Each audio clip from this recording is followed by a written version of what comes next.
आह, आह। अरे चल चल, दम लगा सुदामा। एक पत्थर नहीं टूट पा रहा तेरे से। पगार पूरी नहीं चाहिए क्या? आधी चाहिए? अरे नहीं नहीं, पगार मत काटना मुनीम जी, वरना परिवार की आज की दाल रोटी पर भी आफत हो जाएगी। तोड़ रहा हूं पत्थर। आह, आह। दोपहर की चिलचिलाती धूप में जहां अमीर अपनी आलीशान चार दीवारी में बैठे थे, वहीं मजदूरों के संग संग गरीब तबके का बूढ़ा सुदामा गठिया रोग से ग्रसित होकर भी पत्थर तोड़ रहा था। वहीं पतले दुबले कद काठी का दिखने वाला बेटा माधव उस जानलेवा भयंकर गर्मी में भी भट्टे में ईंट पकाकर बनते मकान तक पहुंचाता है। अरे चलो चलो, सब लोग जल्दी जल्दी हाथ चलाओ। आज के आज इस बिल्डिंग का पूरा काम खत्म हो रहा है। अरे ओ माधव, ये क्या? 4-4 8-8 ईंट ला रहा है? भर भर कर ला। ला रहा हूं मुनीम जी। वो क्या है ना, आग में से निकालने में हाथ जल रहा है। वाकई माधव के हाथ छाले में लिपटे थे, मगर उसे घर बैठे अपने भूखे परिवार की चिंता लगी थी, जिनके लिए हर हाल में उसे रोटी कमानी थी। देखते देखते सूरज डूब जाता है। तभी मुनीम गरीब मजदूरों को देखाकर नोट झाड़ता हुआ बोला, ए चलो चलो, हो गया काम पूरा। अब सबके सब लाइन में लग जाओ, दिहाड़ी बांटने का टाइम हो गया है। ये ले पप्पू, तेरा 200 रुपया। ये रामा, तेरा 150। और ये तुम दोनों बाप बेटे की दिहाड़ी 400 रुपया। बहुत बहुत शुक्रिया मुनीम जी। तभी बूढ़ा सुदामा लाचारी के भाव से बोला, मुनीम जी, हाथ जोड़कर आपसे एक विनती है, हमारे लायक कहीं और काम हो तो बताना। अरे फिलहाल अभी तो ये बिल्डिंग तैयार हो गई, अगर काम आएगा तो बता दूंगा भाई। गर्मी के मौसम में कहाँ उतना काम मिलता है। पहले जितना काम तो रह भी नहीं गया। आबादी इतनी बढ़ रही है, अब क्या किया जा सकता है। थकित श्रमित शरीर लिए वो सड़क पर से चलने लगते हैं, जहां लाइनों में कई गरीब परिवार थे। किसी ने तिरपाल तो किसी ने टेंट डालकर अपना छोटा ठिकाना बनाया था। देश में कितनी गरीबी हो गई है पिताजी, ऐसी धधकती गर्मी में ये लोग कैसे टेंट में रह रहे हैं। अरे क्या किया जा सकता है बेटा, सबकी जिंदगी एक समान थोड़ी ना है। कुछ दूर पर घर आ जाता है, जिस पर टीन की छत थी, जिसमें सास नंद, गर्भवती बहू और एक बच्चा गर्मी में बेहाल थे। अजी आ गए आप दोनों? जी भाग्यवान, आज बड़ी गर्मी है। बहू जरा पानी पिला दे। जी बाबूजी, लाती हूँ। थोड़ी देर में पूरा परिवार खाना खाते हैं। तभी रात के 9 बजे मकान मालिक किराए के लिए आ जाता है। अरे कोई है? कहाँ मर गए? नीलम बहन, देख कर आ, कौन है दरवाजे पे। भैया, मकान मालिक आया हुआ है। माधव थाली छोड़कर आता है। क्यों रे माधव, आज 25 तारीख हो गई, 15 तारीख को महीना लगता है, कभी भी तो टाइम से किराया नहीं देता। दे दूंगा मालिक, आपका किराया कहीं के लेकर थोड़े ना भागे जा रहा हूं। अरे ऐसे कैसे भाग जाएगा, चिल्लड़ पंडित नाम है मेरा, पाताल में से भी ढूंढ निकालूंगा। देखिए, आस पड़ोस वालों के सामने हमारी इज्जत मत उछालिए, 1-2 दिन मुझे दे दीजिए, मैं दे दूंगा किराया।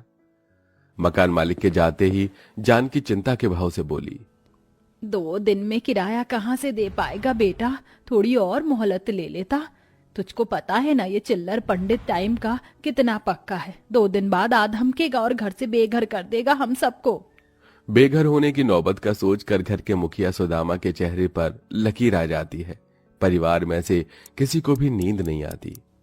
अजी आप सोए नहीं अब तक, जाग रहे हैं? अरे नींद नहीं आ रही भाग्यवान, सारी जिंदगी तो किराए के घर में गुजर गई।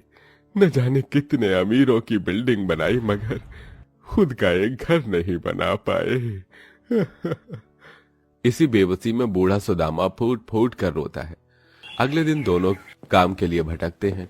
2 दिन निकल जाते हैं और मकान मालिक उनके घर में घुसकर सामान उठा उठाकर फेंकने लगता है।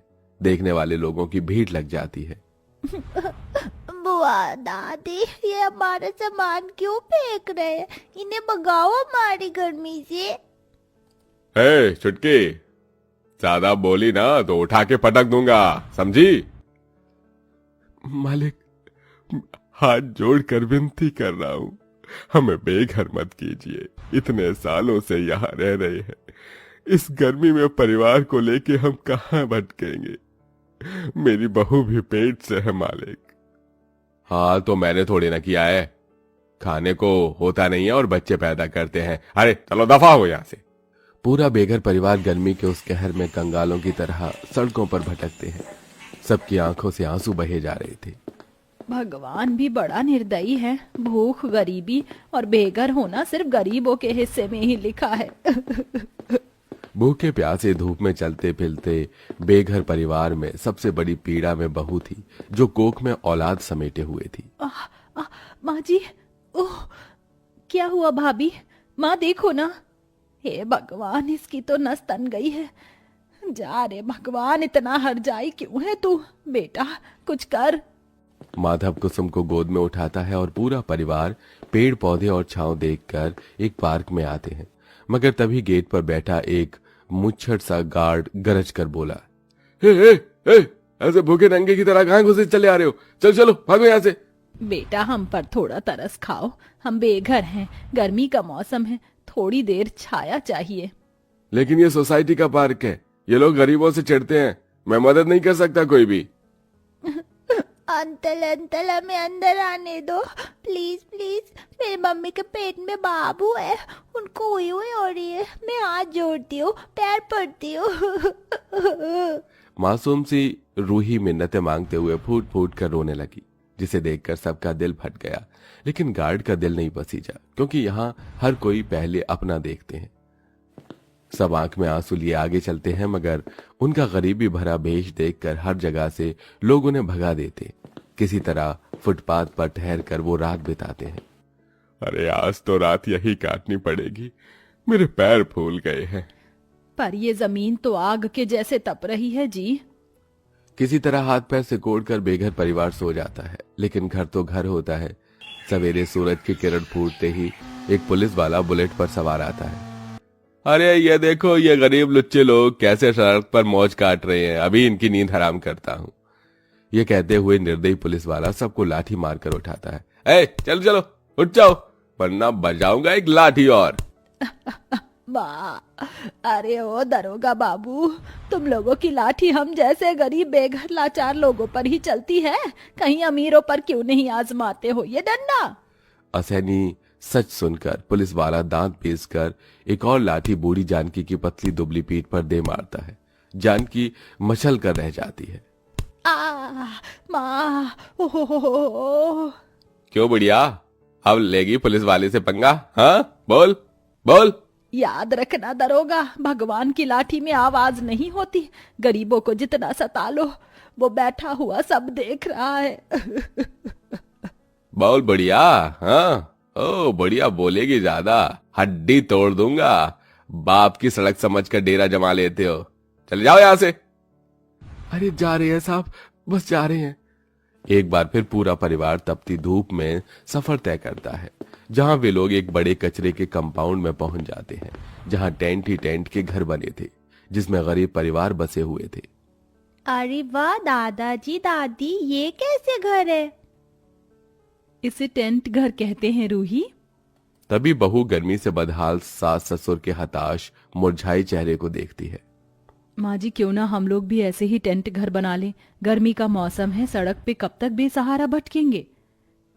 मगर बहू टेंट कहाँ से आएगा, हाथ में पैसा कौड़ी भी नहीं है। बहू सबको मशवरा देती है। पूरा परिवार कड़ी धूप में कचरा बीनते हैं, जिसे बेचकर उन्हें टेंट खरीदने लायक पैसे मिल जाते हैं। दोनों पति पत्नी कुछ ही देर में टेंट वाला घर बनाकर तैयार कर लेते हैं। पूरा परिवार तंबू के अंदर आता है। भगवान का शुक्र है सर पर छत तो आई। पर दादी ये टेंट वाला घर तो कितना छोटा है। हाँ लाडो, मगर इस दुनिया में ऐसे भी बहुत लोग हैं जिनके सर पर छत नहीं है। कम से कम इस टेंट घर में धूप तो नहीं लग रही। सबके पैरों में छाले पड़ चुके थे। कुसुम जुगाड़ लगा के 4 ईंट का चूल्हा बनाकर गर्म पानी करके सबकी सिकाई करती है। लेकिन एक विडंबना अभी भी थी, वो भी थी शौचालय की। सुनो जी, घर तो बन गया, मगर इतनी गर्मी में शौचालय के लिए कहाँ जाएंगे? आपको पता है मेरा 8वां महीना चल रहा है, बार बार बाथरूम जाने की जरूरत पड़ती है। तुम चिंता मत करो कुसुम, मैं आज ही शौचालय बना दूंगा। माधव पास में ही गहराई तक जमीन खोदकर एक सुलभ शौचालय बनाता है और चारों तरफ टेंट लगा देता है, जिससे कि अब ये दुविधा भी दूर हो जाती है। हालांकि टेंट घर में उमस तो थी, लेकिन सबको सुकून था कि सिर पर छत है। अगले दिन से माधव काम पर जाने लगता है, जिसे अब उसके घर का दाना पानी भी चलने लगता है। लेकिन ये गर्मी का मौसम हर साल न जाने कितने ही गरीब परिवारों को घर से बेघर कर देता है।